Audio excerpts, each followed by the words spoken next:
Merhaba arkadaşlar, Sercan'ın mekanına hoş geldiniz. Dark Pictures Anthology Little Hop'ta bonus bölümle beraber sizlerleyim. Ek özellikler kısmında Andrew ile izlediğimiz, Andrew rolünde izlediğimiz Will Poulter ile bir reportaj ve iblisleri tasarlamak isimli bir bölüm var. Kendimi hemen buradan kaldırıyorum ve röportajla diğer iblisleri tasarlamak kısmına kısa bir göz atacağız.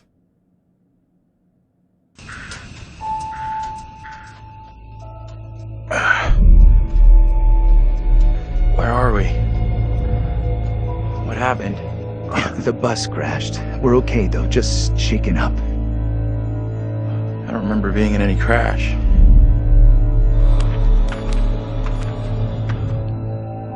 Well, here we are on set of Little Hope, part of the Dark Pictures Anthology. Tell me about the characters you play in the game.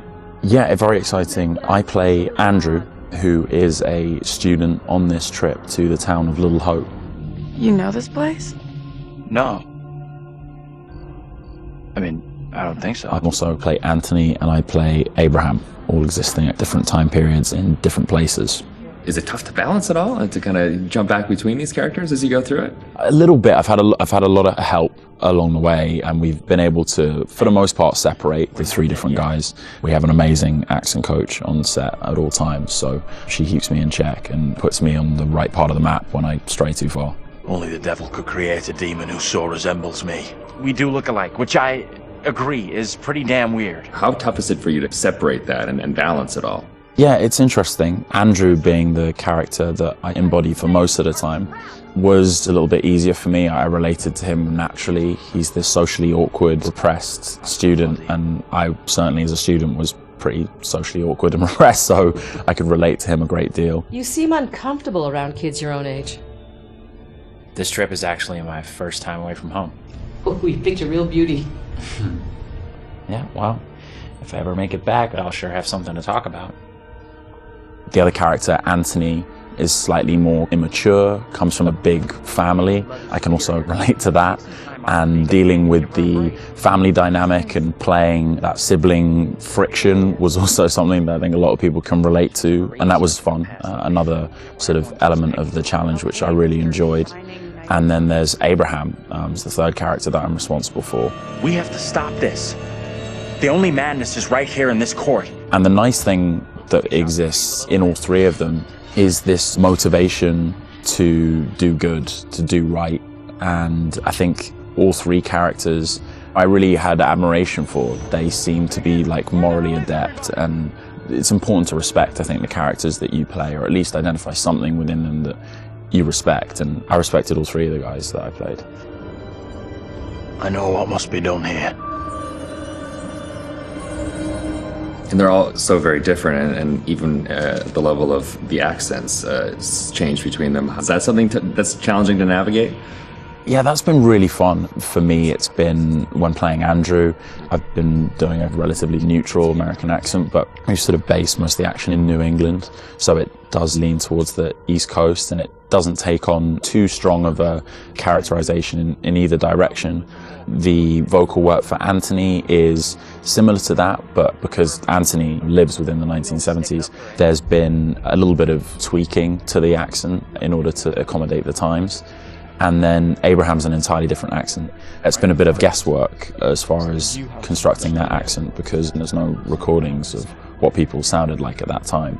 But I suppose the closest thing to it, we imagine, is a kind of Northern English accent. And my dad's from Yorkshire, so I've basically been ripping off what my dad sounded like when he was younger. She talked in this really weird accent. Was that even American? And also with the process itself is a huge, like a learning curve, like you say, with the performance capture. What's the process been like for you? Have you been able to adapt? Do you feel at home now wearing the helmet? And yeah, it's funny. I mean, it presents a whole host of challenges. It can get a little uncomfortable. Okay. After a while, it can get a little uncomfortable. You never forget the first time you go for a wee wearing that headset, thinking, am I on some sort of screen somewhere in a studio right now? Can people see me weeing? But you soon get used to the headset and the pack that you're wearing. And I think the best thing you can do is try and remove that from the equation entirely and just make it about looking at the person opposite you. Some of the more physical stuff is challenging because if you do want to move around and you do want to add a physical performance to whatever facial, emotional things that are being captured, you have to be careful that the sound isn't being compromised because of your movements. But you know, in lots of ways, it's been quite freeing too. We move at a great pace. There's little repetition over the same thing. There's lots of variation, but little repetition really. And we have an opportunity to move freely about the space pretty much. We're not confined to marks and we don't have to relight every single moment. It's go, go, go. It's been 100 miles per hour and I've loved the intensity of it. It's been great. But we're looking for our bus driver. What? Have you seen him? Yeah, that's funny. What's up with the fog outside? It's pretty weird. Sure is a thick one tonight. Actually, it's so thick it's stopping us from leaving. Yeah, I know that feeling. You're, trapped here too then? And cut. It's a whole different pace, I feel, than what you normally when you're setting up a scene and you shoot front to back, and then now it's kind of like you're just jumping in and you're just like stop, start, stop, start. It must be kind of refreshing in a way. 100%, yeah. You can start in the morning and by lunch you've died and come back to life 4 or 5 times, whereas on a film set you would have had to shoot for several weeks to get that material. So you do blast through a ton of content. Run!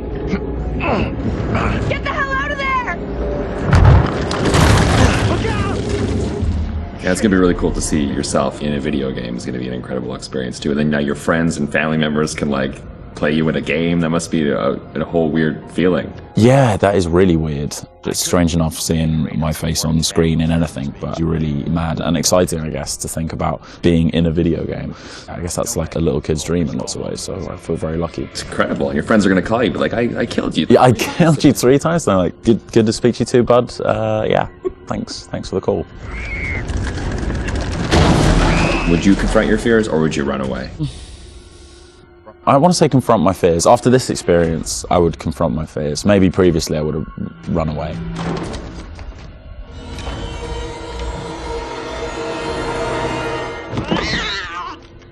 What kind of place is this? It's one of those things where what you think you'll do is different than what you probably actually. In the moment, yeah, 100%. Oh, I would confront my fears, and then you're gone. Gone. Yeah. And lastly, would you explore on your own or in a group? In a group, I'd have to. One of the best things about this experience has just been the camaraderie that's developed amongst the cast, and over a short period of time shooting at this intensity, it's bonded us together really quickly, and I've loved being part of the team. Group of us in one room on this crazy journey together, so it's all about exploring as a team. I'm just gonna say it. This is exactly what goes down in horror movies. Well, plus than anything in the horror genre, we know what happens when you go off on your own, right? 100%. Don't Yet do they it. still do it. And they still do it. Let's go check out that room over there. No, don't go check out that room. Nope. Don't go check out. Or bring someone with you. Oh, yeah, exactly. Yeah. There you go. All right, Will. Tanner, thanks a lot. Appreciate that. Thank you. Cheers.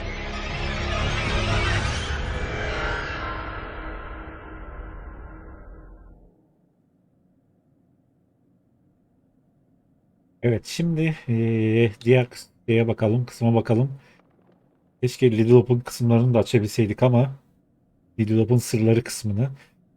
Bunu açamadık. Şimdi iblisleri tasarlamak bölümüne geçiyoruz.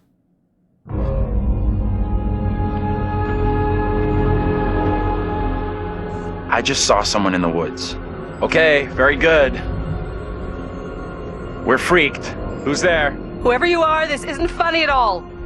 The demons are an integral part of the story of Little Hope. It's the crux of a lot of the things that happen, and that informs a large part of what we're doing. The starting point for each of the demons was the style of execution. They're based on a character that gets killed. That then informs how the character behaves, how it moves, how it sounds, and those are all brought together to give us that convincing, terrifying demon. In order to make convincing demons, you need to ground them in nature. So what we do is we use our understanding of anatomy and our deep understanding of biomechanics and the principles of the way things move and the way things actuate, and we apply this to the demon design. We obviously start with the production design. The production design is a drowned demon. What we need to do then is look for extra reference. We have to look at stuff like autopsies. We'd look at what happens to the skin when it gets exposed to water for a long time. We have to look at creatures from underwater. We look at various types of fish. Loads of images and real-world reference helps, although it's slightly gruesome. This particular demon we're looking at is the one that's been hung. We didn't want to show the whole of this character.